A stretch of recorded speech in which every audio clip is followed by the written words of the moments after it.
ನಮಸ್ತೆ ಸ್ನೇಹಿತರೆ, ಯಾರೆಲ್ಲ ಈ ವಿಡಿಯೋನ ನೋಡ್ತಾ ಇದ್ದೀರಾ ಪ್ಲೀಸ್ ಲೈಕ್ ಮಾಡಿ. ನೀವು ನೀಡುವ ಲೈಕ್ ಈ ಮಾಹಿತಿ ಹೆಚ್ಚು ಜನರಿಗೆ ತಲುಪುವಂತೆ ಮಾಡುತ್ತದೆ.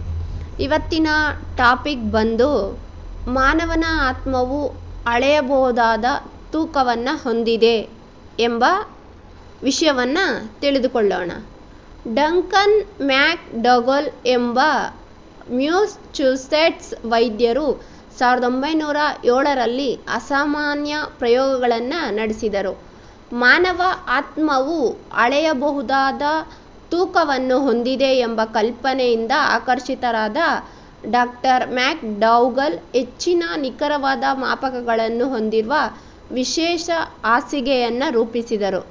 ನಂತರ ಅವರು ಮಾರಣಾಂತಿಕವಾಗಿ ಅಸ್ವಸ್ಥರಾದ ರೋಗಿಗಳಿಗೆ ತಮ್ಮ ಅಂತಿಮ ಕ್ಷಣಗಳನ್ನು ಈ ಉಪಕರಣದ ಮೇಲೆ ಕಳೆಯಲು ಮನವೊಲಿಸಿದರು. ಸಾವಿನೊಂದಿಗೆ ಹೊಂದಿಕೆಯಾಗುವ ತೂಕದಲ್ಲಿನ ಯಾವುದೇ ಬದಲಾವಣೆಯನ್ನು ಸೆರೆಹಿಡಿಯುವ ಪ್ರಯತ್ನದಲ್ಲಿ ಡಾಕ್ಟರ್ ಮ್ಯಾಕ್ಡೌಗಲ್ ಪ್ರತಿ ರೋಗಿಗೆ ಸಾವಿನ ನಿಖರವಾದ ಸಮಯವನ್ನು ಮಾತ್ರವಲ್ಲದೆ ಅವರ ಹಾಸಿಗೆಯ ಮೇಲೆ ಕಳೆದ ಒಟ್ಟು ಅವಧಿಯಲ್ಲಿ ಸಹ ನಿಖರವಾಗಿ ದಾಖಲಿಸಿದ್ದಾರೆ.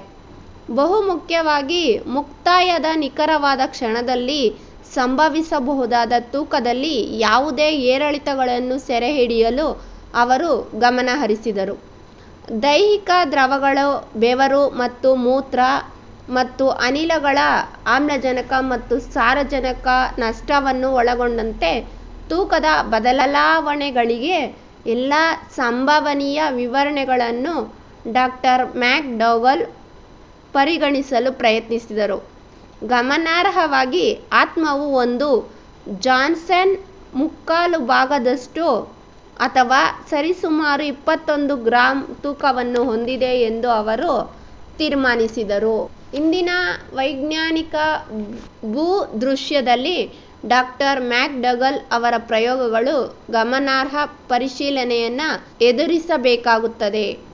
ಮ್ಯಾಕ್ಡೌಗಲ್ ಅಧ್ಯಯನದ ಫಲಿತಾಂಶಗಳು ಮಾರ್ಚ್ 1907ರಲ್ಲಿ ನ್ಯೂಯಾರ್ಕ್ ಟೈಮ್ಸ್ನಲ್ಲಿ ಕಾಣಿಸಿಕೊಂಡವು.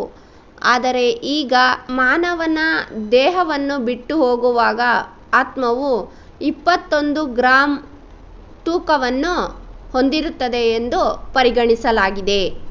ಧನ್ಯವಾದಗಳು ಸ್ನೇಹಿತರೆ. ಈ ಮಾಹಿತಿ ನಿಮಗೆ ಇಷ್ಟವಾದಲ್ಲಿ please share and comment and subscribe my channel. Thank you so